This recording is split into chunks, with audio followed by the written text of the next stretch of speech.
We're here to do a video for the 10th Circuit Historical Society to honor the career of Judge William Thomas Thurman. To set the scene, we're in the Bennett Federal Building. It's June 18th, 2025. Judge Thurman has been a practicing attorney and then spent time on the bench for the last 50 years. And so I'm going to ask you a couple of questions and we'll go from there, okay? Okay. All right. Where were you born? Well, I was born in Washington, D.C. Why Washington? Okay. My parents were originally from Salt Lake. After they graduated from the University of Utah, they got married during the Depression. I moved to D.C. where my dad went to law school, George Washington, and then stayed there to work for the State Department. And I was there with my three older sisters. And when did the family move back to Salt Lake? 1951.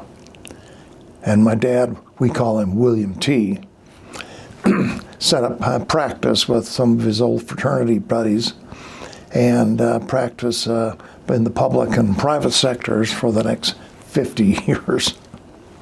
Where'd you go to high school? Skyline High here in Salt Lake. And you graduated in what year? 1970. God, 1965. And what'd you do after that? Now, you served in a mission for the Church of Jesus Christ of Latter-day Saints. I did. I went to the U for a year. And then the next year, I got a call to go to serve in the Australian mission of the church. I was there for 2 years. Then I came back and signed up for the U again. And what was your major? What courses were you taking? Well, that was a good question. I think I finally ended up as a history major with a Spanish minor. Spanish?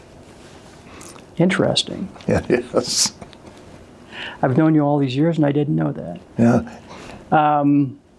Did you have any interesting jobs during your formative years? I did. Besides mowing lawns for my neighbors, my dad was the attorney for the Granite School District, and he went and talked to the one of the people there, and they could put me on as a manual laborer on the grounds crews. And I went around from school to school in the Granite School District, planting shrubs, mowing some lawn, and having a good time in the sun. Now, during college, you mentioned your dad was in a fraternity. He was. And I recall that you also pledged. That's true. My dad was one of the early pioneers of the Sigma Chi fraternity up at the University of Utah, and then I followed his footsteps. It seems like I'm always following his footsteps, but I joined the same fraternity a number of years later. And what did you do after college? Did you go right into law school? I went right into law school. A bunch of friends and I had gone through college together and at the same fraternity, and we couldn't figure out what to do. So one of them said, well, I think I'll go to law school. And we all said, well, I think we will too. So that began the process of applying and being admitted into, I only applied at the U, and I was eventually accepted there. Now, did you meet your wife, Sue, during college? I did. I got back from my mission, and my buddies lined me up with her. And we both graduated together from the U in 1971 and got married that in the summer of 71, and then started law school that August. And what courses did you pursue in law school? Well, I don't remember, but I do remember some. Okay. I remember my property class with Professor Schmidt, Bob Schmidt, and he was just down to earth. Some of the other professors I had, and as they should be, were teaching theory and concepts. Professor Schmidt was teaching get down and dirty in the dirt of how to transfer title to real property. And I just seemed to hit it off with him a lot better than the others. Now, I should have asked you, did your father encourage you to go to law school? Not at all. Not at all. He was either for or against. And but when I decided to apply, he thought it was a good idea, finally. And during law school, did you participate in any extracurricular activities? Yeah, I did a couple of things. I ran for an elected representative position on the university student council. Got in there and slugged it out a little bit with some other guys, and did some other stuff over at the fraternity. Not monumental by any means. And did you have any summertime jobs between semesters while in law school? I did. J.C. Penney had built a new building down on 2nd South and, what was it, Main Street. And it was a really busy time for the store. And the manager of the store was a neighbor. And I importuned on him and got a job there as a part-time salesman in the men's department. That accounts for the flashy clothes that I wear. Yes. Always been a great dresser. Did you have any legal experiences, like as a law clerk or anything like that, before you graduated? Besides getting pulled over for running a red light or anything? Yeah. Besides that? Not particularly. Can't remember. Can't think of that, Joel. All right. When you graduated in 1974, tell me what your aspirations were at that point. Did you join your father's firm? He had asked me if I wanted to. I said, well, maybe, but I kicked the tires around a little bit, and he had been such a high-profile attorney that I don't think anybody else would take me. And so he took me there. I clerked. I did at the Supreme Court for a while, and that was a great experience. And then I joined the McKay Burton firm. Which judge did you clerk for at the Supreme Court? I can't remember. All right. So you joined McKay Burton and Thurman a year later? After? Yes. So 19... It's not the end of 74. Okay. And what sort of practice did you do as a young attorney? Well, our firm was fairly small at the time, maybe 7 or 8 attorneys, and we did a little bit of everything. It was very general practice. Whatever came in the front door, we tried to handle. Domestic, and some of the senior partners had some good tie-ins with some good clients, and we worked on their stuff. And nickel and dime, other things. So you didn't start out with the intent to be a bankruptcy attorney? No, I didn't. That was an interesting journey, though.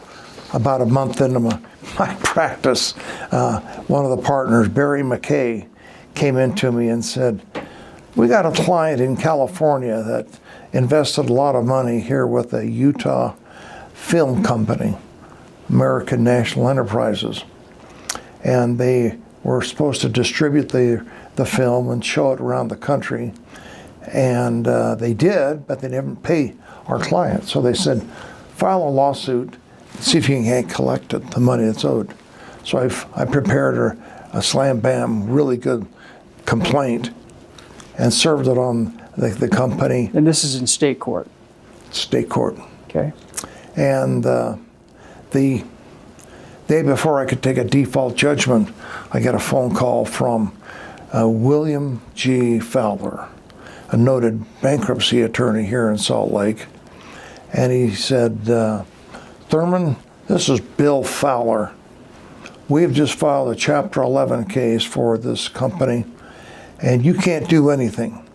If you do, I'll have you held in contempt for violating the stay. And I said, okay, I won't. So that sent me in another direction.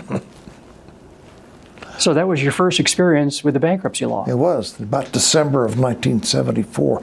It was under the Act, by the way, with a referee as the judge, Bruce S. Jenkins. So how did you get to know Judge Jenkins? Well, as the referee, he was sort of like the judge, jury, and executioner. There was no U.S. trustee program as there is now. And in this Chapter 11 case, the debtor was given great autonomy. And so when we'd have a hearing, and if I was a successful practitioner on the one side for our client, then he would say, "Thurman, go draft an order and bring it down to me." So I would go back to the office, draft up an order that memorialized what he said on the record. And by the way, the record was nothing more than that little disc, plastic disc that they sort of recorded things on. But I went back to the office, prepared an order, and then I'd call his secretary, Mary Lynch, and asked if I could have an appointment with Judge Jenkins. We called him Judge, even though he was a referee. And she said, "Yeah, come on down on a certain time." So I went down there, and she escorted me into his office. And he had what he called an open door policy. Now, this would have been in the Moss Courthouse. It was. It was. Do you remember what floor he was on? Second floor. Second floor. It was back where I think Tom Green had an office, and I think maybe some others. So you walk in there, and Mary would have us escorted in, and the judge would say, "Oh, William," call me William. I don't know why you do that. Said, "Now have a seat." And I said, "Well, there's a few files in every chair you've got down here," and they were stacked from the floor up to about your belt buckle and all over the chairs. He said, "We'll just push those aside." So I pushed a few files aside and then sit down, and he said, "Well, tell me what you're doing. How's your practice coming?" And oh, wow, I wasn't prepared for that. And after a few times of doing that, he said, "How would you like to be one of my trustees?" I said, "What's that?" He said, "Well, come on down here in a couple of weeks, and I'll give you some cases to work on, and you can sit in on, I'll be conducting the meeting of creditors, the 341 meeting." And as the referee, he did that at that time. And so a week later, I started getting some files. I got about 6 or 7 of the statements and schedules, maybe something else pertinent to the case. I studied them, I was familiar with them. And then I went down to the meeting of creditors. And we just did these one at a time, right on the same day. Boom, boom, boom. And he would conduct the interviews. Totally different than the system we have today. Oh, yeah. Oh, yeah. Maybe he's the reason they got rid of the judge doing all that stuff, because it was a little awkward, I thought. And so you started out as a Chapter 7 trustee. I did. And how did your practice proceed after that? Well, I thought it went okay. There weren't a lot of bankruptcy attorneys in town at the time. There was Fowler and there was Herschel Saperstein. It was a fairly small club, as I recall. They're very small. And I started getting phone calls from other attorneys saying, "I've got a bankruptcy question. I got a client that may need some service, but what do you think about this particular issue?" And I'd say something, and then at the end of the conversation, they'd say, "Well, I think I'll have him give you a call." So I started with referrals from my friends who had bankruptcy questions that they weren't comfortable handling, because they were, like you said, it was a small group of attorneys that would do this stuff. So you started doing bankruptcy in the mid to late 70s. The law changed in 1978. Correct. And how did that affect your practice with the transition from the Bankruptcy Act to the Bankruptcy Code? Quite a bit. As mentioned, the new law they call the code took the bankruptcy judge out of the interviewing process and made him just a decider of issues and not an administrator. and said and the trustee took on more responsibilities of conducting the interviews, analyzing the assets and liabilities of the debtors, asking questions at the meeting of creditors, then chasing the assets down and turning them into cash as best you could. They were all consumer cases, kind of small cases. But then one time he assigned, there was a big case that had about 8 or 9 affiliates. It was a farm case, and I drew one of them as the Chapter 7 trustee. So I worked with the other trustees, and I had to go up to a farm and look at the assets and try to figure out what to do with them. Now, a personal aside, so I graduated from the University of Utah Law School in 1984. And after graduation, I took the bar in the summer of 1984, and unfortunately still didn't have a job. And Judge John Allen's law clerk, Sarah Jentz, took it upon herself to try to help me find a job. So she started calling all of the bankruptcy attorneys in town, one of which happened to be you. And I got my start in the practice working for you, cleaning up your old Chapter 7 files, because by 1984 you had resigned from the panel, correct? Right, that's correct. And why'd you do that? Well, it seemed like I was getting chapter counsel, the opportunity to be counsel for the debtors in the 7s, and a few 11s started to filter in. Some of them were pretty complex, and at least for that time of season, and I just didn't have the time, at least in my opinion, to continue on as a 7 trustee. So your practice was doing well. Did you ever work on any cases with your father? No, I never did. I think that was by his design. There were other guys that came into the firm that he would bring into his office, and he would partner up with them and go litigate some cases, but he never did that with me. I would go into his office every once in a while and ask him an opinion on a point of law, and he would give me a couple of pointers, but no cases. So you pulled yourself up by your own bootstraps? Maybe, I don't know, but there were others in the firm that were really, really helpful. The early part of your career, can you recall any memorable cases that helped shape the way you look at the law as a judge? Yeah. In 1979, Judge Jenkins was elevated to the district court position, and that left a vacancy in the bankruptcy bench, and Ralph Mabee was appointed as the bankruptcy judge. He was appointed by the district court at the time. And Ralph was brilliant, and he still is. He had a couple of cases that I think he wanted to make landmark cases, one of which was one of my cases where I represented the trustee, Stuart Grow, in a big land apartment complicated Chapter 11. And so Kim Wilson was on the other side representing some creditors. Kim's gone on to other things these days.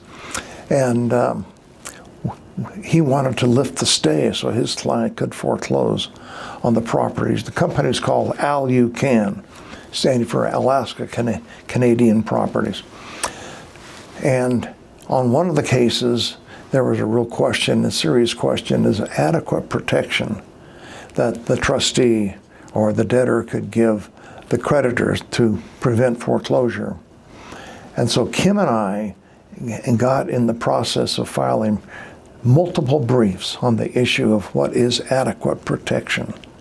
We couldn't find a whole lot under the code, the new code in 1980 or whatever that was. And so we crafted the law as we thought it should be. And Ralph issued the decision, that ALUCAN decision, that kind of set the standard for what is adequate protection, how much adequate protection you have to give a creditor to keep the property from being foreclosed. And I've talked to Ralph many times since, and I said, well, I'm sure glad Kim and I had a chance of making you famous by throwing. We would throw up garbage, and he would give it back to turn the straw into gold. Well, he was dealing with a brand new law that nobody had had a chance to opine on, right? That's right. Well, there might have been something in the past on that, but it was different. I recall that one of your early cases ended up in the Supreme Court. A lady named Aletha Dusnip. And Lamar. And Lamar. What can you tell us about the Dusnips? Well, they were a referral in from another attorney. And their property down in Delta was subject to a mortgage and a judgment lien. And they wanted to keep the farm, of course. And so we had them in the 11 and kept the creditor at bay. The judgment creditor really wanted to get the property because it was a pretty valuable farm. And they brought motions to lift the stay or enforce their judgment, and we fought them in trial court on the issue of whether or not they should be retained in the bankruptcy estate. We lost there, took it up to the circuit. Oh, and I say we lost because they brought in a ringer from Colorado to hear the case. And then I went up to the circuit, and the circuit barely affirmed the bankruptcy court. Or maybe there was an intermediate step. Went up to the district and then up to the circuit. And circuit affirmed, and we were approached by a firm in D.C. called Jones Day, who asked if we would mind partnering with them and petitioning the Supreme Court for a writ to take the case up.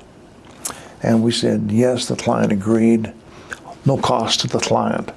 They thought there was an interesting issue under the code of, and so we partnered with them. They took it up to the Supremes, and that ended up in the famous In re Dusnip case, articulating some additional adequate protection, keeping the stay in place law. Still law today. It's still being criticized. We were right the first time when we tried. Of course you were. Of course. Again, this is a personal observation. When I was hired, when you hired me at the firm, the first thing I did was file claim objections and helped you to clean up your old Chapter 7 cases. And then you weaned me onto Chapter 11 practice. And I also had an opportunity to work with Stephen Rupp, who took your spot on the Chapter 7 panel and got all that great experience. Do you ever recall thinking about us working together back in those days? Yeah, I do. It seemed like you and I had a Chapter 12 debtor. Well, I think it was Finlayson, was that who it was? Sure. And we were fighting our First Security Bank. Steve Waterman was on the other side. And they were trying to get the property. I think we're down to the plan confirmation stage. And you and I prepared for confirmation, did a lot of research, had some great law memorandums that we filed. And I think for several days, we litigated the issue of plan confirmation, and it didn't finish on the second day. And I think I remember you saying, I got to go to Wisconsin tomorrow. I said, okay. But I was relying on you significantly, justifiably so. And so I had to gear up like crazy, and still won. Did you, early on in your career, did you have any aspirations to apply to be a bankruptcy judge? Maybe a little bit. As soon as I got my feel as being a trustee and getting kicked around a little bit, I thought, well, I can do this job. So when the next opening came up for Glenn Clark, I applied and summarily got bumped out of there. And that was about mid-'80s or early 80s probably. Early 80s, right. Yeah. And so after having my ego trimmed off a bit, I just settled down and thought, well, maybe there'll be another opportunity to come along, and I'll learn as much as I can to be in a better position at that time. So going forward in time, there was a position open in 2001, or late 2000, when John Allen left the bench. And you applied at that time for the position. Do you recall that? I recall. Tell me about it. Well, you should know that too, because you applied as well. And so we had... I'm still uncomfortable telling people about it, that I would compete with you. The only guy in town who would give me a job would compete with you for that position, without any expectation that I would get it, but I was just going through this, going through the process. I'm glad you didn't hold it against me. Oh, no, never would. You would have been a great judge then, as you were now. But that was an interesting experience, because at the time they had a screening panel, and you had to fill out a big long application, give you some background, and the screening committee would analyze you and make recommendations for the final cut, which is down to 3, me, you, and Annette Jarvis. And we had to go in for separate interviews.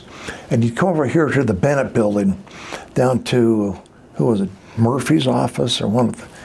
Judge Mike Murphy, yeah. Yeah, and the Honorable Michael Murphy.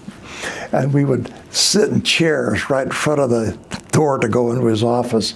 And so the 3 final applicants were sitting boom, boom, boom, and waiting for our number to be called to go in. And I thought, well, that's kind of interesting. And I was scared to death. I get into the interview process, and one of the circuit judges said, well, why should you be the judge? Why should you be the next bankruptcy judge? I said, well, I know the attorneys really well. He said, well, that's not helpful. If you know them too well, you're going to be too biased. I said, oh, geez, great answer, Thurman. And then I think Steve Anderson was on the panel also, and he tried to rehabilitate me by asking some softball questions. And that was just a real gut-wrenching experience. But then one day you received a call from Chief Judge Danell Taha. I did. And your office and mine were right next to each other. And she calls up and she says, well, hello, Judge Thurman. I said, huh? And she said, well, maybe we're a little premature, but you've been selected as the next bankruptcy judge for the District of Utah. Congratulations. And we just chit-chatted about logistics and stuff. She says, the next thing you got to do is get ready and go to the FJC training in 2 weeks. And so I scurried around, tried to scramble and talk with you and apologize like crazy for getting the nod over you. And went to judge training 2 weeks later. So at that point, you had been in practice for 26 years. 27. 27. And you've now been on the bench for another 14. 25. 24. Yeah. I can't keep track. Add them up. 50 years total. Yeah. Tell me about your initial experiences on the bench. Who did you hire as a law clerk right away? I hired a gal, oh geez, what a memory. My first law clerk was a lady who had an offer from a major law firm in San Francisco. And this was in 1971, and they retracted the offer. And so she was an excellent person. She could have got her job anywhere, but she saw our posting and applied for it. And I said, you're solid. And she had great grades I think she was from the BYU. And I Is this hired Amy Smedley? Amy Smedley. There we go. You got a better memory than I do. And we hired her immediately, and she was one of the great clerks I've had. I've had the blessing, as have you, having great clerks. Well, I think your experience has been the same as mine, is that probably the best part of the job is the relationship you develop with your law clerks. That's true. That's true. And see, I lean on my clerks to help me, maybe a little bit more than I should. After we decide what we want to do on a ruling, I'll give the law clerk some guidance, saying, well, this is where I want to end up. And these are some of the facts and the points in between. Why don't you take the first draft of the opinion? And then we'd bounce it back and forth, maybe as many as 15 or so times. Tell me what you think has changed in the 25 years you've been on the bench now. Well, 2005, BAP CPA, whatever it stands for, it changed a lot of the requirements for bankruptcy, made it a little tougher on debtors to file and get their discharge. That was major. I remember sitting, were you on the bench then? No. Okay. The last day before the law went into effect, we had a lineup of attorneys and pro se parties who wanted to file for bankruptcy. And the line stretched from the intake office out the hall and circled around. And we were so busy that day with filings. That was major change. That was fear of the unknown. They didn't know what things were going to be like under the new law, right? I think so. I think so. And so I remember that very clearly. My office is down the hall a little ways, and I would come peek out, see what the line is, and I was impressed that it was there. And you've seen the number of filings go up and down over the years depending on how the economy goes, right? Yeah. Do you remember the impact of the Great Recession in 2007, 2008? Yeah, we had a spike. We had a spike of cases. You know, it didn't come right immediately, but it came maybe a year or 2 years or even 3 years later and stuck around for the next 5, 6, 7 years until we cleaned out all those cases that had been filed during that period of time. But there was a big spike there. You know, Congress will amend the bankruptcy code periodically, and we have to adjust to it. But Congress has historically been about a year or two after a major financial crisis to react, at least in my thought. I mean, justifiably so, because they want to get all the input they can, and it came. Tell me about your experience on the 10th Circuit Bankruptcy Appellate Panel. The Bankruptcy Appellate Panel, commonly referred to as the BAP, is an intermediate court of appeals that a debtor or a creditor or a trustee can take an appeal of a bankruptcy court decision either to the federal district court or to the BAP. And it has jurisdiction to adjudicate the issues. And if the parties don't like the BAP decision, it can then take them to the 10th Circuit. And the BAP panels are made up of other bankruptcy judges in the circuit, correct? That's correct. They try to get it geographically balanced. So we'll get judges from Oklahoma, New Mexico, Colorado, Kansas, Wyoming, and Utah. And so we're not biased one way or the other by geography. When did you first join the BAP?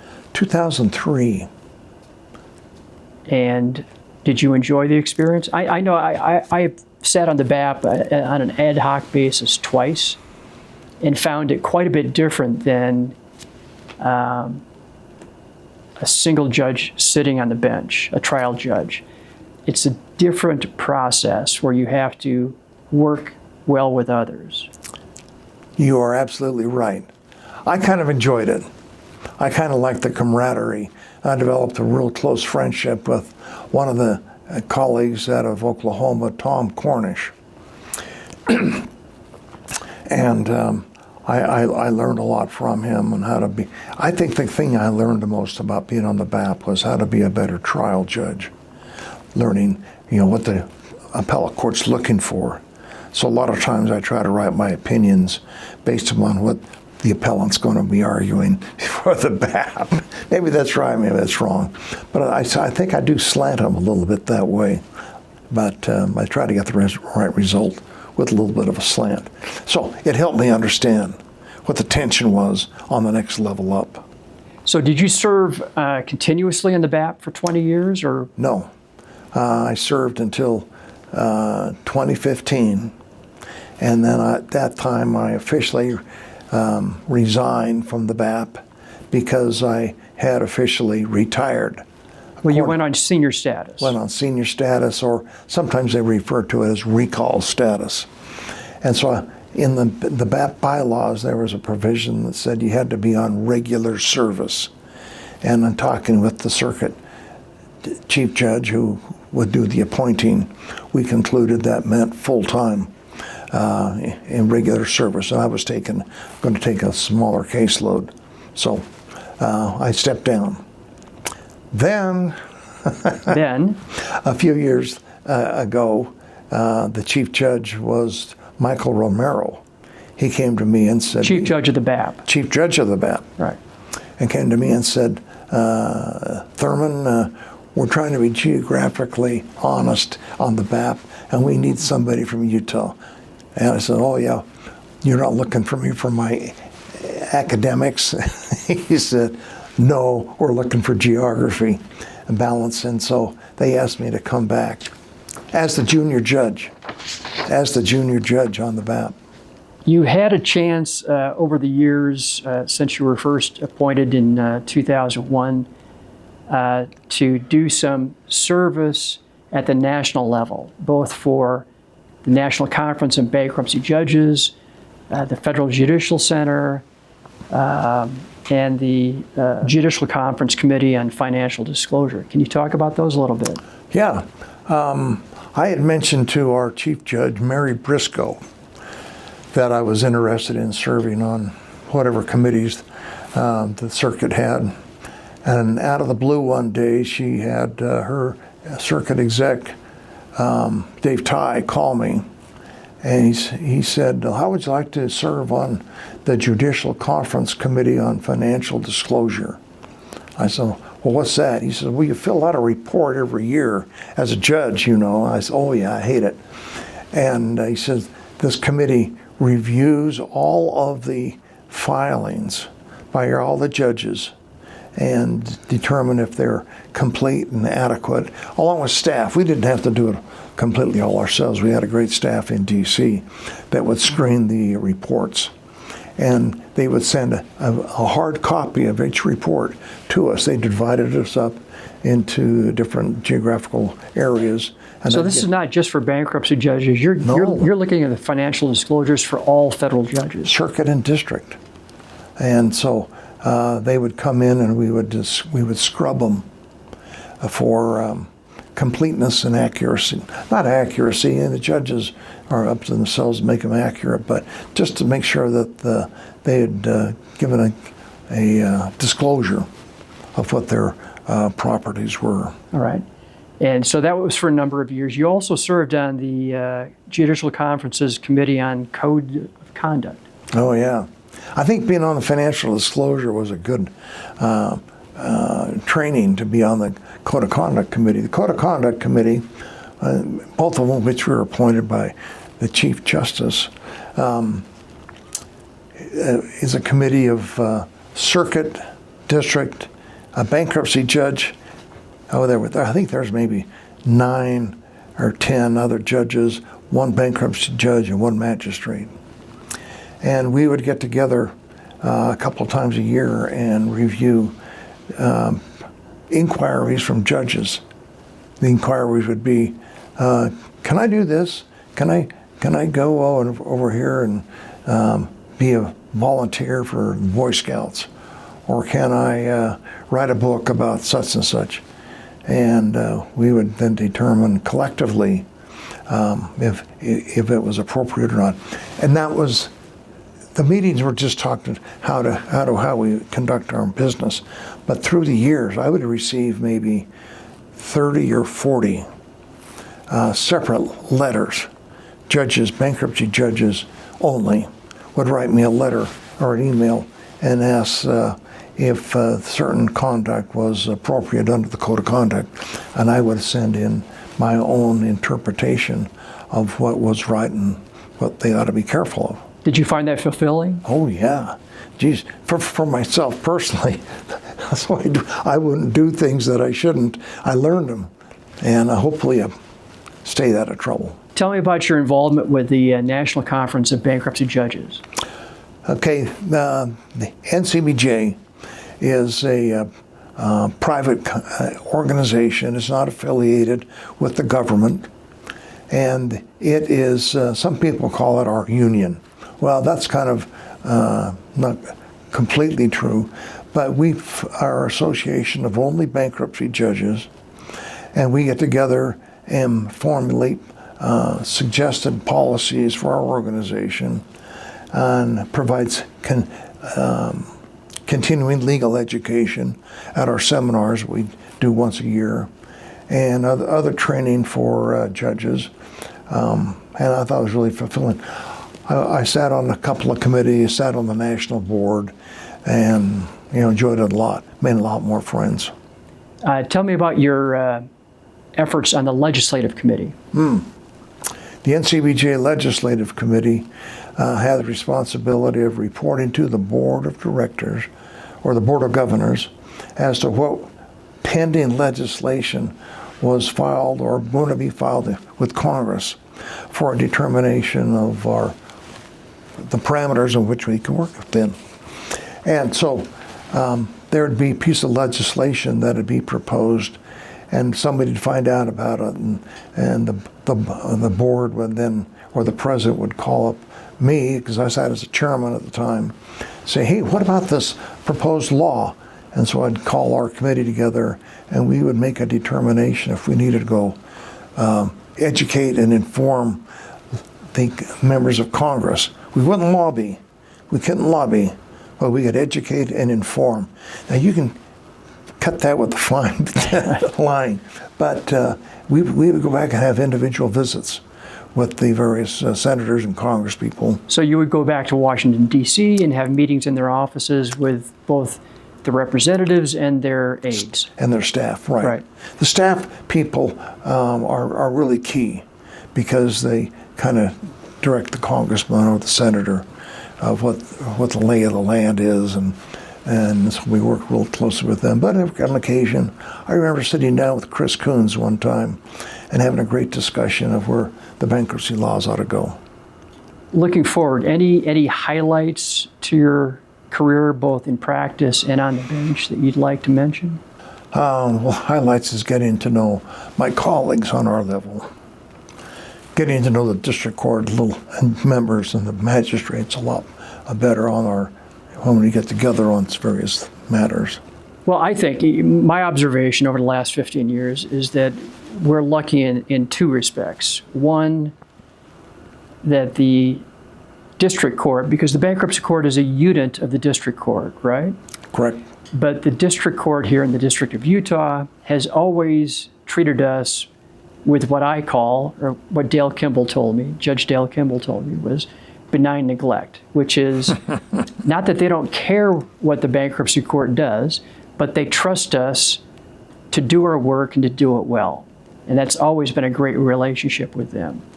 I think one of the best ways to describe that or to experience it is when the bankruptcy court was required to leave the Moss Courthouse 3 years ago for a substantial renovation of that building. We were able to save millions of taxpayer dollars by not building out courtrooms here in the Bennett Federal Office Building, but only if the district court judges would allow us to use their courtrooms when it's necessary for a live hearing. And I think you would agree with me that that's been a terrific benefit both to our court and to the people of the state of Utah. District court has been very accommodating. I went over there for, I think I've had a number of in-person arguments. Had a 3-day trial over there a year or so ago, and we used them the main ceremonial courtroom for that, and had all the technology in the world. And I thought it was nice that they let us do it. Tell me about your experience with your colleagues over the year. When you first joined the court, the three judges were you, Judge Glenn Clark, and Judge Judith Bolden. Tell me about how you got along with them. I got along with them pretty well. Glenn Clark was the chief, and we would go to lunch at least once a week and kick the tires on policies or some cases. We'd go across the street to a place called the Mediterranean. But I don't think it's there anymore, on Main Street. And I think we had respect for each other. We weren't close buddies. I loved Judith Bolden. I would do anything for her. In fact, she came to me my first week on the bench, and she said, Bill, you got to learn to use the computer. I said, well, what do you mean? She said, well, you got to learn how to process case management and electronic case filings. And so I had to learn that, and she helped me. She's bent over and backwards to help me learn that, and had her staff help me, and her clerks. And I remember that, and I try to do that with people here. Well, I think we should give her credit for also starting the Chamber's automation program that was developed under her direction here in Utah. It is now used nationwide by over 2/3 of the bankruptcy courts. I call it CHAP, and it's a marvelous tool where we got rid of the paper files, and you could go into the electronic filings and use the CHAP program to take your notes electronically. I take copious notes when I'm on the bench. I've always admired your touch typing ability. And so I take notes on the bench into the CHAP program, and it retains them so that I can come to my office and look at the same thing. And that maybe is commonplace with a lot of these young guys and people coming up the road, but for me, that was just a lifesaver. Well, I think one of the great things about our court here in Utah, and I've met judges all over the country, both through the Federal Judicial Center meetings and NCBJ meetings, and there are other courts in the country where the judges don't get along as well as we do. And I think we've always been very fortunate that the judges that we have served with have been kind and respectful and good at what they do. And I really appreciate having the opportunity to work with you both in practice and here at the court. As do I with you and the others. The others are great. Judge Thurman, anything else you want to add? No, I think we've covered everything that I can think of. All right. Anything you want to say in concluding remarks about your career on the bench? That's been wonderful 25 years, 24 years, wonderful 24 years. I've learned a lot, and I hope I'm a better person because of it. Hope I'm a better judge. Of course, now I'm going off the bench. I'm not going to judge anymore, but I hope I've learned a few things to help me so I don't stub my toes when I go walking down the road. Thank you very much. Thank you, Judge.